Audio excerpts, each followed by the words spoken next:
Olá, colegas da DataPrev.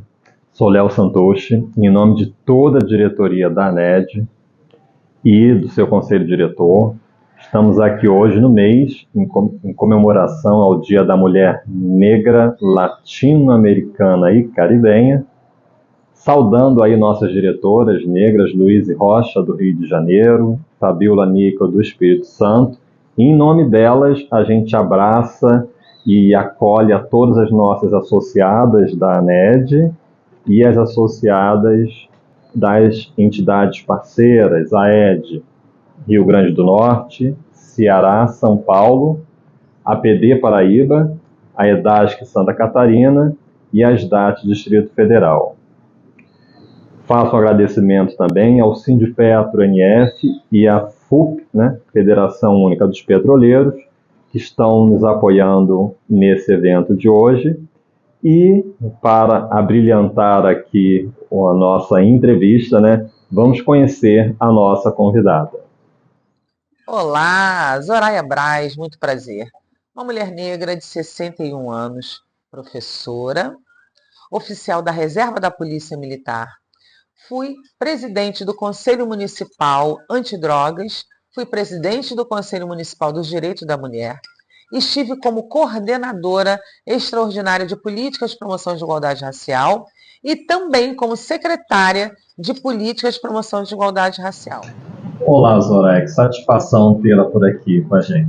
Também estou muito feliz, viu, Léo, de estar por aqui conversando com você. Isso aí, Zoraia, para começar aqui a nossa conversa, a gente precisa entender a importância dos negros estarem nos parlamentos, porque nos representam e trazem pautas para a gente e criam leis específicas, Sim. Como a do então deputado estadual Gilberto Palmares, aqui no Rio de Janeiro, que é um homem negro e instituiu lá em 2007 a Lei da Mulher Latino-Americana e Caribenha aqui no estado. Vamos assistir? Perfeito, vamos sim. Sou autor da lei que instituiu o dia 25 de julho como Dia da Mulher Negra, Latino-Americana e Caribenha.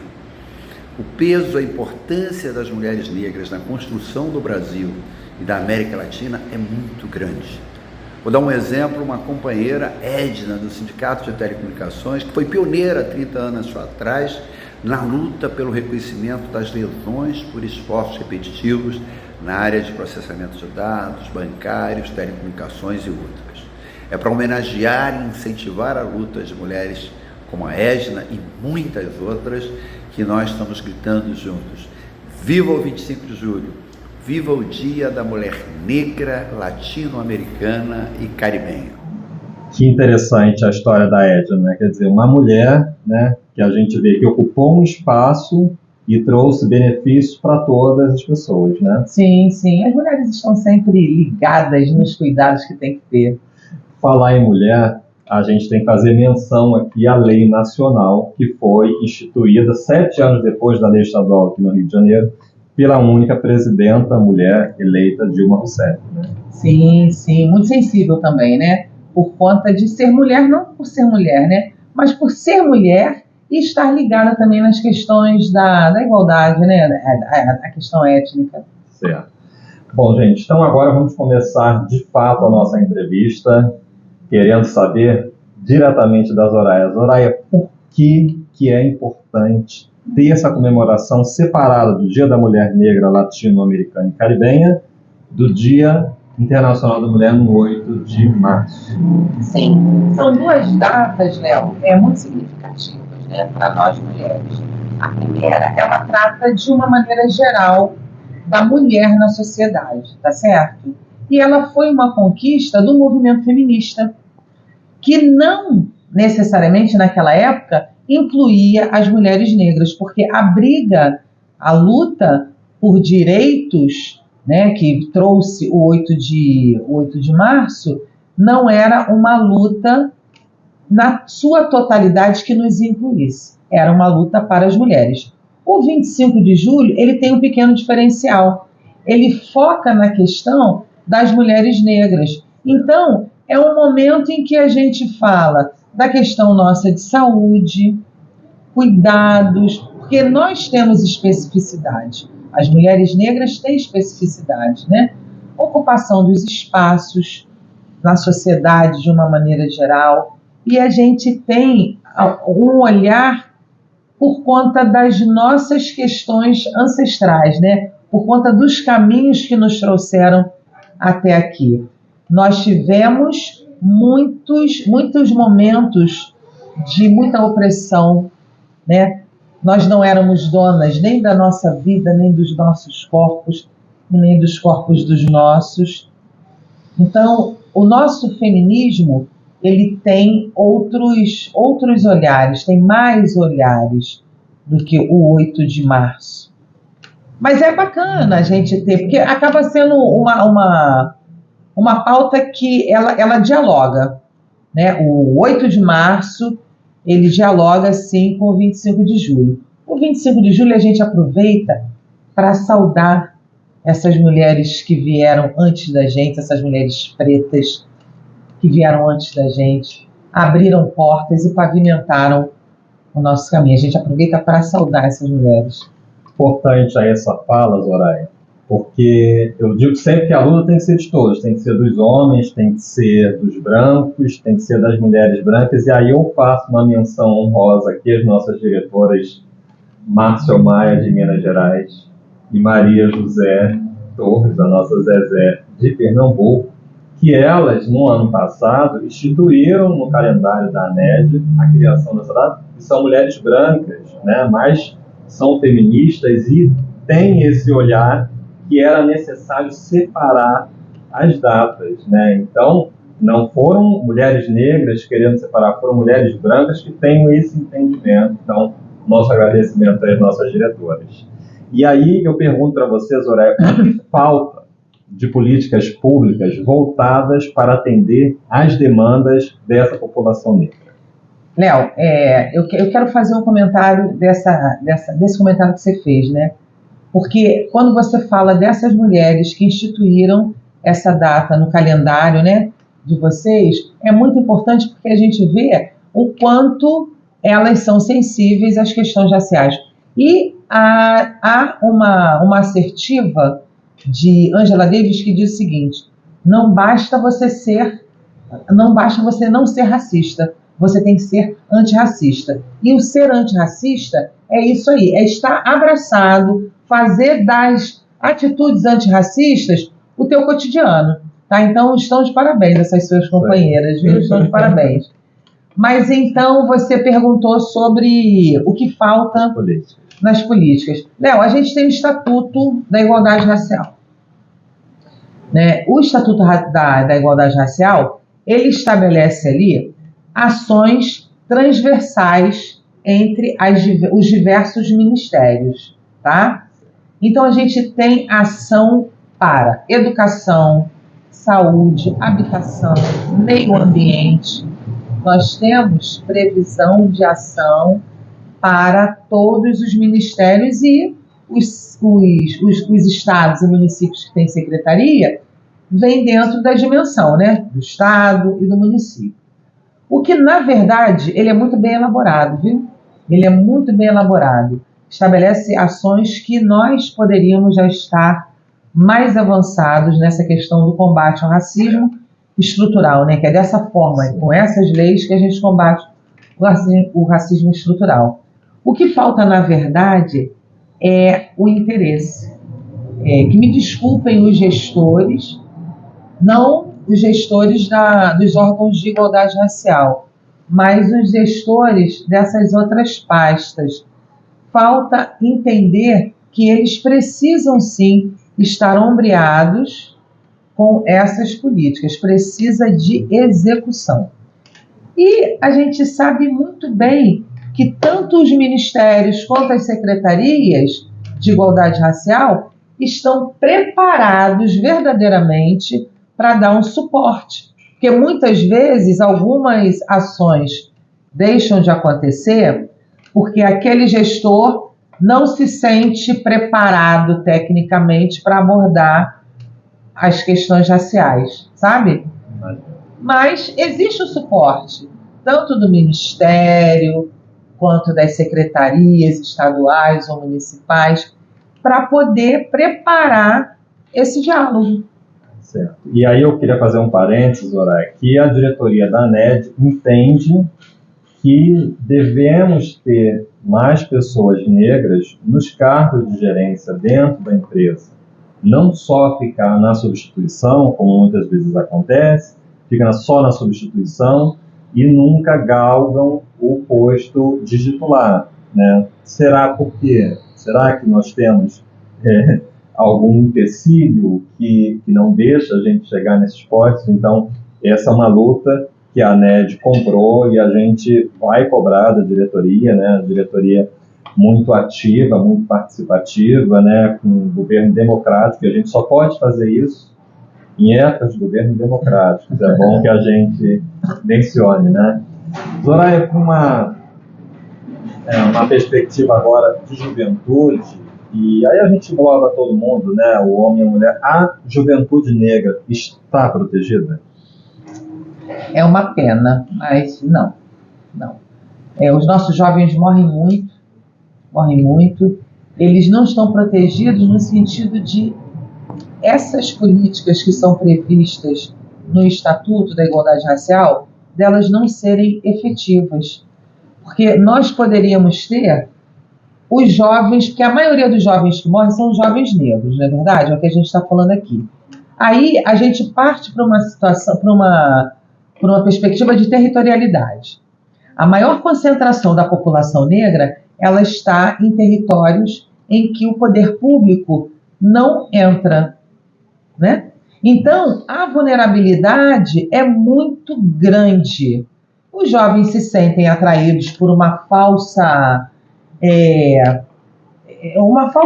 falácia mesmo da imprensa, do glamour que tem no tráfico, que não tem glamour nenhum, muito pelo contrário, falo isso de cadeira, como moradora de periferia, hoje não mais, né, mas ainda a gente tem uma relação muito grande com a periferia, e a gente sabe que aquele jovem que trabalha ali na linha de frente, ele não tem o dinheiro nem do cigarro dele, nem do lanche, e quando ele morre, ele não tem o dinheiro para sepultar, nem ele nem a família, né? Mas é vendido uma imagem de glamour. E ele, como não tem, por muitas vezes, outras alternativas dentro do seu território, ele acaba indo para aquele lado de lá proteger um patrimônio que não lhe pertence. Ele não faz a menor ideia. E aí, quando a gente fala do plano o Estatuto da Igualdade Racial, existe um plano Juventude Viva do governo federal que está para ser reestudado, né? Reestruturado, é perfeito, porque ele leva para essas comunidades cultura, esporte, educação, ele leva opções, e a gente precisa que os jovens se apropriem, né, desses espaços, dessas leituras, porque isso daí, Léo, dá esperança, dá perspectiva, porque ele tem que entender que ele não se resume só ali naquele território, mas a maioria deles acha que um teatro municipal daquela cidade, ou uma praia daquela cidade, ou um shopping, não o pertence, sabe? Então, a nossa juventude precisa isso, precisa de um olhar muito sensível e muito profissional e qualificado para cuidar dessa nossa juventude, porque aí a gente fala da juventude negra, mas da juventude periférica de uma maneira geral, né? Mas com foco na juventude negra, que é a maior população ali naquele espaço. Eu gostaria de fazer um parênteses aqui. Uma vez eu ouvi de uma juíza do trabalho numa audiência pública quando a privatização da Dataprev, na época a gente estava na LERJ, e ela dizia que somos nós que estamos no serviço público que devemos educar melhor os nossos filhos para terem um olhar mais democrático, mais progressista, né? Eu, como filho de um funcionário público federal da então rede ferroviária, na época, antes da privatização dos governos Fernando Henrique, nós, lá em casa, todos somos formados, então nós temos essa visão de trazer o melhor para a população negra, e nós sabemos como é isso, e a gente traz isso E a gente precisa, nós como os negros aqui na empresa, né, tá melhorando a educação dos nossos filhos para que eles tenham um mundo melhor, uma sociedade melhor, né, uma educação melhor, né? Então é importante a gente trazer esse parêntese e falta os filhos dos negros e os filhos dos servidores públicos com um olhar democrático, ocuparem também o judiciário, porque a gente precisa saber as leis como são aprovadas lá dentro, né? Então precisa ter esse olhar do negro, né? Zoraia, e aí um tema bem delicado são os casos de intolerância religiosa com a população negra. Como é que você trata sobre isso? A intolerância religiosa, quando se fala em intolerância religiosa, a gente pensa a intolerância religiosa para os vários segmentos, né? Porque a gente sabe que existem vários segmentos religiosos. Alguns sofrem também a intolerância, mas não tanto quanto as religiões de matriz africana. Isso é diretamente ligado ao racismo e ao racismo religioso. Porque quando os nossos, né, foram trazidos à força para cá, a intenção era de um apagamento de toda uma identidade, de toda uma história, inclusive das culturas e religiões. Porque o que faziam aqui com os indígenas, tentaram também fazer com os africanos escravizados, catequizá-los, não é verdade? E aí, a nossa religião de origem, a nossa religião matriz, que era desconhecida dos colonizadores, ela era demonizada. E esse conceito, esse sentimento, ele veio ao longo dos séculos.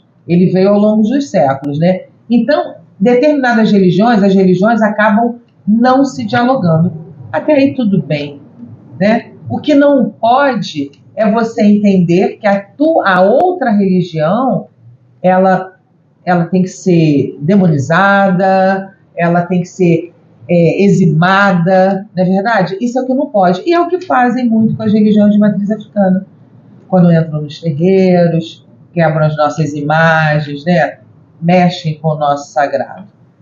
Mesmo hoje a gente tendo a lei que protege, né? Protege, porque a própria Constituição, ela no seu artigo 5º, ela protege a manifestação de qualquer que seja a religião. Ela protege. Mas as pessoas insistem em não respeitar. Mas existe a lei de intolerância contra a intolerância religiosa, né?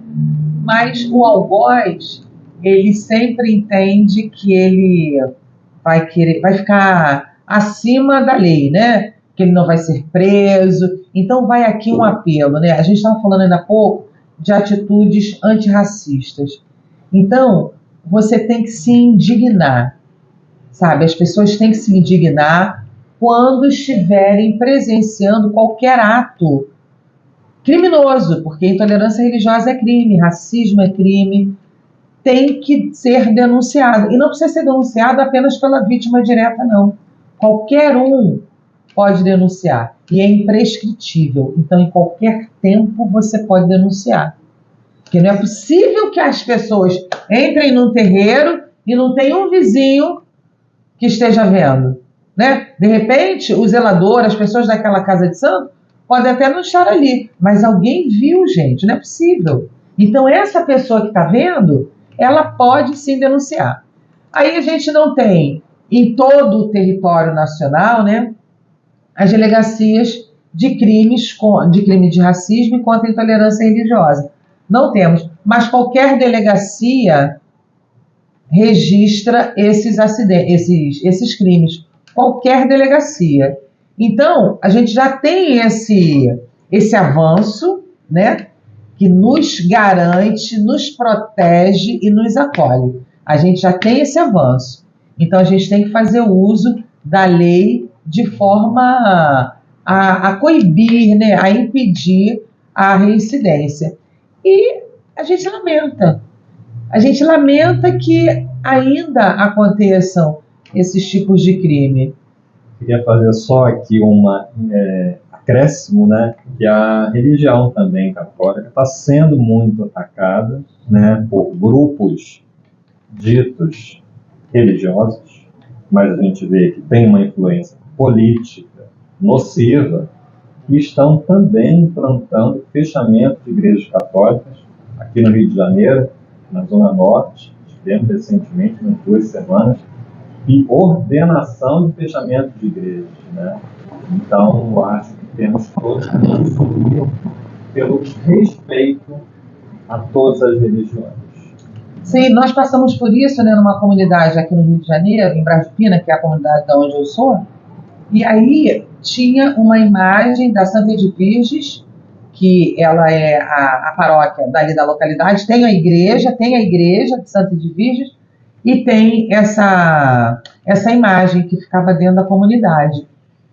E aí tiveram que retirar. Muito triste, né? Então, assim, respeito, né? É o que todas as religiões precisam. É o básico. Você não precisa adorar, né, a outra religião, mas você tem minimamente que respeitar. Certo. Zoraia, eu queria saber de você também sobre a saúde da população negra. Existem cuidados específicos que devem ser feitos? Tem o plano, como eu falei lá atrás, né, que nós falamos sobre o Estatuto da Igualdade Racial. Então, e aí as ações, elas são transversais entre os ministérios e as secretarias. Tem que ser assim. Tem que ter esse recorte, porque muitas pessoas até questionam, né? Ah, mas por quê? É todo mundo igual? É tudo ser humano? Todo mundo sangra? Vermelho? Não é tudo igual. Não é tudo igual. Inclusive, a população negra tem algumas questões de saúde mais específicas. A gente tem algumas doenças que acometem mais a população negra. Anemia falciforme, a pressão alta, a diabetes, o glaucoma, e agora eu fiquei sabendo também da intolerância à lactose, também, né? E existe um Plano Nacional de Saúde da População Negra. Esse Plano Nacional de Saúde da População Negra, ele prevê alguns programas, né, alguns projetos que devem ser utilizados, né, devem ser desenvolvidos dentro dos municípios, dos ESF, né, das clínicas da família, mas, como eu falei também lá atrás, né, a gente fica muito na mão dos gestores. Porque se o gestor não for sensível àquela causa ali, até você ter essas políticas efetivadas, leva muito tempo. E como nós não ocupamos, nós negros, porque quando a gente tem o poder de decidir, aí não é que vá ser de uma forma injusta de legislar só por causa própria. Mas, sabe, a gente tem que ter esse olhar, porque a gente sofre na carne, não é verdade? É isso, Zoraia. Agora você falando, veio na mente aqui o filme A Mulher Rei, né? Com a maravilhosa Viola Davis, né? Parece até que eu estou vendo aqui a interpretação dela. E aí eu pergunto para você, né? Toda aquela luta que ela teve, sem spoiler aqui do filme, que foi maravilhoso, né? Mas toda a luta da mulher negra e da comunidade já politizada ali da mulher negra, né? Eu pergunto para você, quais são os desafios da candidatura de uma mulher negra? Olha, Léo, por incrível que pareça, o maior desafio, eu penso que não são nem os outros candidatos, mas são os eleitores. Os eleitores entenderem o quanto de valioso é aquele voto para promover as transformações necessárias, sabe? Ele tem que entender que o voto dele pode fazer miséria. Miséria no bom sentido. Pode transformar. Porque ele tem que votar com identidade, a partir da identidade, a partir da representatividade. Quem que vai te representar? Né? Porque a gente fala, né, a ministra do Ministério das Mulheres, ela tem uma fala que ela diz o seguinte: mais mulheres na política para mais políticas para mulheres.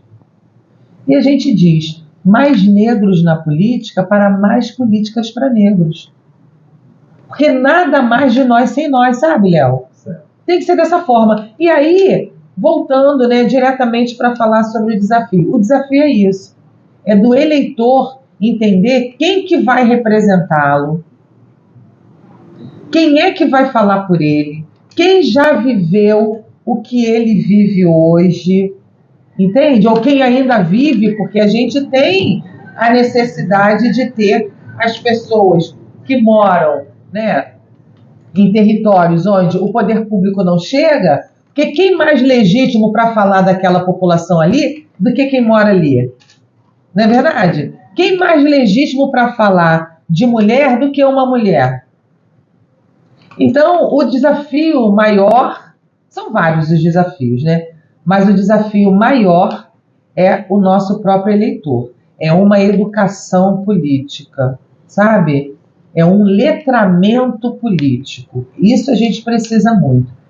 E depois disso vem o quê? O capitalismo, né?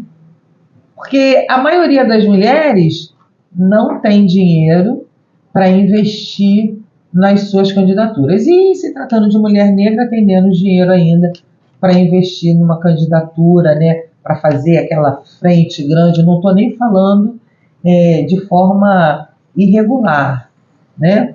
Mas para colocar mesmo pessoas para trabalhar, colocar material, produzir material, porque tudo isso, né, a mídia é cara, né, a mídia, material de gráfica, tudo é caro, né? E as pessoas, e a mulher negra enfrenta esse desafio, né, porque é uma disputa meio que a gente já sai bem depois, né, na linha de chegada, na linha de saída.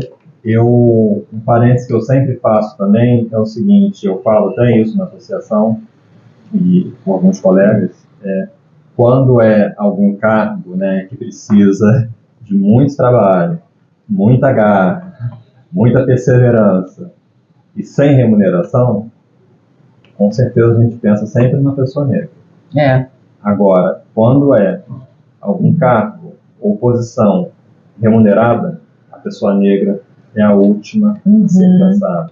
Então precisamos mudar isso, precisamos mudar esse pensamento e essas atitudes. Então, Zoraia, em nome de toda a diretoria da ANEDS, Conselho Diretor das Associações Estaduais, agradeço a sua disponibilidade de tempo, todo o seu conhecimento, desejo toda a sorte do mundo, felicidade na sua vida. Obrigado. Muito obrigada, Léo. Muito obrigada, viu? Valeu.